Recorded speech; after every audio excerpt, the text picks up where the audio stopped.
Anal fistula या fistula बनने की जो प्रोसेस होती है वो काफ़ी सिंपल होती है, लेकिन इसे समझना ज़रूरी है क्योंकि ये अचानक नहीं होता। अक्सर एनल फिस्टुला बनने की जो प्रोसेस होती है वो एक छोटे से इन्फेक्शन से स्टार्ट होती है। So welcome back to my channel, I am doctor Nidhi Rathore और आज इस वीडियो में मैं आपको बताऊंगी कि एनल फिस्टुला बनता कैसे है और कैसे आप इनिशियल स्टेज में ही फिस्टुला बनने से रोक सकते हो ताकि आपको पेरिएनल एब्सेस या फिस्टुला की सर्जरी ना करवानी पड़े। तो इस वीडियो में मैं आपको स्टेप बाय स्टेप समझाऊंगी कि फिस्टुला बनता कैसे है और उसका सही ट्रीटमेंट कैसे हो सकता है, उसे बनने से आप कैसे रोक सकते हैं। तो इस वीडियो को स्किप करे बिना पूरा ज़रूर देखें। तो चलिए वीडियो को स्टार्ट करते हैं, लेकिन अगर आप हमारे चैनल पे नए हैं तो हमारे चैनल को सब्सक्राइब ज़रूर करें। तो चलिए समझते हैं कि फिस्टुला कैसे डेवलप होता है। First, anal gland infection. हमारे एनल कैनाल के अंदर छोटी छोटी सी ग्लैंड्स होती है जो कि फ्लूइड प्रोड्यूस करती है।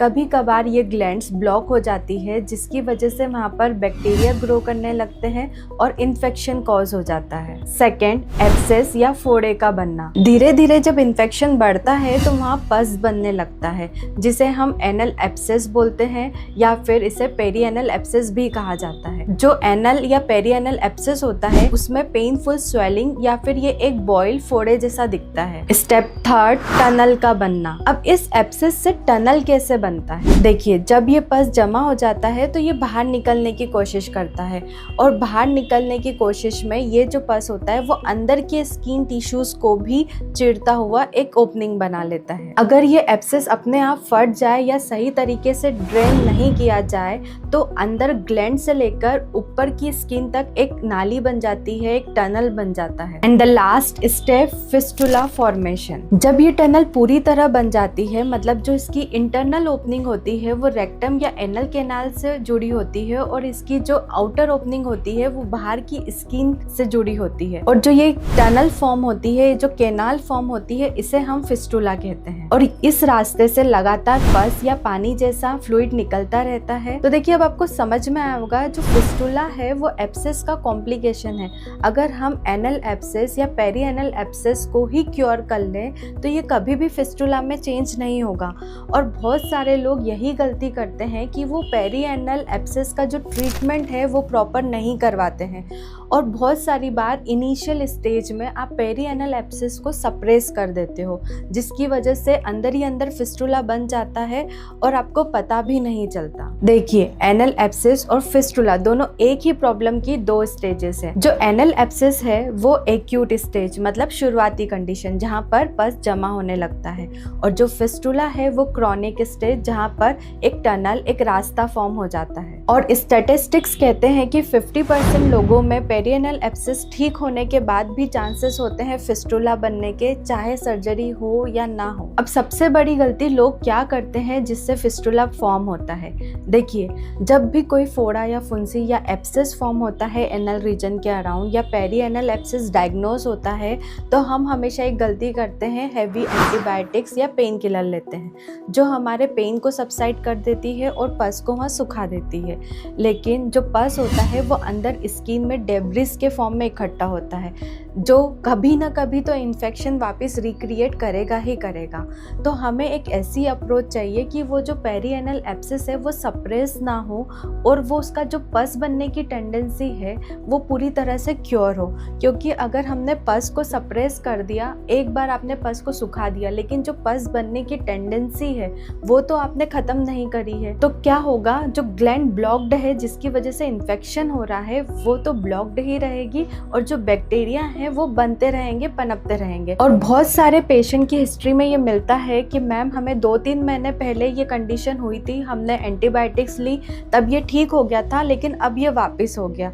तो हमें क्या करना चाहिए? देखिए, आपने क्या किया, एंटीबायोटिक्स और पेन किलर लेके उस कंडीशन को सप्रेस कर दिया, और लेकिन जो इन्फेक्शन बनने की टेंडेंसी थी वो बनी की बनी ही रही। तो आपकी प्रॉब्लम क्योर क्योर नहीं हुई और क्रॉनिक हो गई। क्रॉनिक का मतलब इस कंडीशन में आपका जो फिस्टुला है वो बन चुका है। तो आपको सबसे पहले क्या करना है, जब आपको प्राइमरी इन्फेक्शन हो तभी आपको कोई ऐसा ट्रीटमेंट चूज करना है जो उसे पूरी तरीके से ठीक कर दे।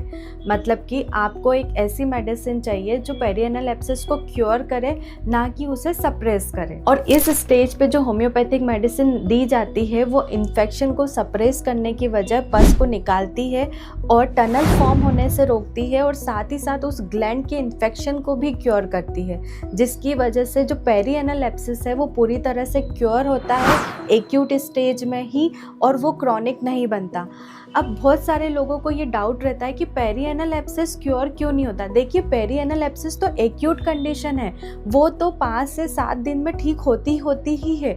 लेकिन जब पेरिएनल एब्सेस फिस्टुला बन चुका होता है तो वो ठीक नहीं होता है, उसे ठीक होने में बहुत टाइम लगता है, क्योंकि आपने एक रास्ता बना लिया है। वो रास्ता कितने सेंटीमीटर का है वो डिसाइड करेगा कि आपका फिस्टुला कब ठीक होगा। पेरिएनल एब्सेस की कंडीशन तो रही नहीं है, ऊपर से भले ही वो फोड़ा दिखता है या पस बनता है या फुंसी बनती है, लेकिन उसे हम पेरिएनल एब्सेस नहीं कह सकते, क्योंकि अब वो क्रॉनिक बन चुका है, मतलब वो फिस्टुला का फॉर्म ले चुका है। अब दूसरी गलती लोग क्या करते हैं कि सर्जरी करवा लेते हैं। अब सर्जरी करवा के आपने इंसाइज कर दिया, पस को ड्रेन कर लिया, इससे आपका पेन तो रिलीफ हो गया, लेकिन जो टनल बन चुका है वो सर्जरी से ठीक नहीं होता, वो वैसा का वैसा ही रहता है, जो कि बार बार री इन्फेक्शन कॉज करता है, और जो ओपनिंग होती है वो वापस ओपन हो जाती है और वहाँ से पस आने लगता है।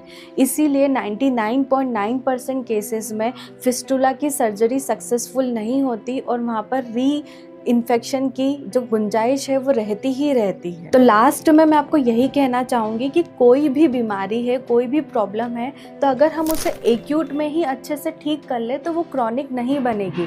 और पेरिएनल एब्सेस और फिस्टुला का यही रिलेशन है कि पेरिएनल एब्सेस जो है वो हमारी एक्यूट कंडीशन है, अगर हम इनिशियली उसको ठीक कर लें तो वो फिस्टुला नहीं बनेगी, और 90% लोग फिस्टुला फॉर्मेशन को रोक सकते हैं अगर वो पेरिएनल एब्सेस को पूरी तरीके से क्योर कर ले। और पेरिएनल एब्सेस बहुत अच्छे से क्योर होता है होम्योपैथिक मेडिसिन से। लेकिन जब ये पेरिएनल एब्सेस फिस्टुला का फॉर्म ले लेता है, और बहुत सारे लोगों को नहीं पता होता है कि ये फिस्टुला बन चुका होता है, वो अभी भी यही सोच रहे होते हैं कि ये तो पेरिएनल एब्सेस है, पेरिएनल एब्सेस है, इसकी सर्जरी करवानी। अरे भैया, वो फिस्टुला बन चुका है, अब आप उसकी सर्जरी करवाओ या कुछ भी कराओ, वो टनल को आप कैसे भरोगे? वो टनल तो रहेगा ना, और जब तक वो टनल रहेगा वो री इन्फेक्ट होता ही रहेगा। इसलिए जब पेरिएनल एब्सेस की सर्जरी का बोल दिया जाता है तो समझ जाइए कि वो एक टनल फॉर्मेशन हो चुका है, मतलब आप पेरिएनल एब्सेस की कंडीशन में नहीं है, आप फिस्टुला का इलाज करवा रहे हैं। तो सबसे पहले ज़रूरी है कि हम हमारी डिसीज़ को समझें, वो कैसे बनती है, वो कैसे कॉज होती है, उसके कंडीशन को समझें, और हम जो इलाज करवा रहे हैं वो कौन सी डिसीज़ का करवा रहे हैं उसे समझें, ताकि आप सही ट्रीटमेंट चूज़ कर पाए और आपको समझ में आए कि हमें हमारी बॉडी के साथ क्या करना है। आई होप कि मैंने जो अभी समझाया है, जो इन्फॉर्मेशन दी है, वो आपको समझ में आई होगी। अगर आपको ये वीडियो अच्छा लगा है तो इसे लाइक और शेयर ज़रूर करें, और हमारे चैनल को सब्सक्राइब करें ऐसे ही इन्फॉर्मेटिव वीडियो के लिए। मिलते हैं नेक्स्ट वीडियो में। Till then stay healthy and take care.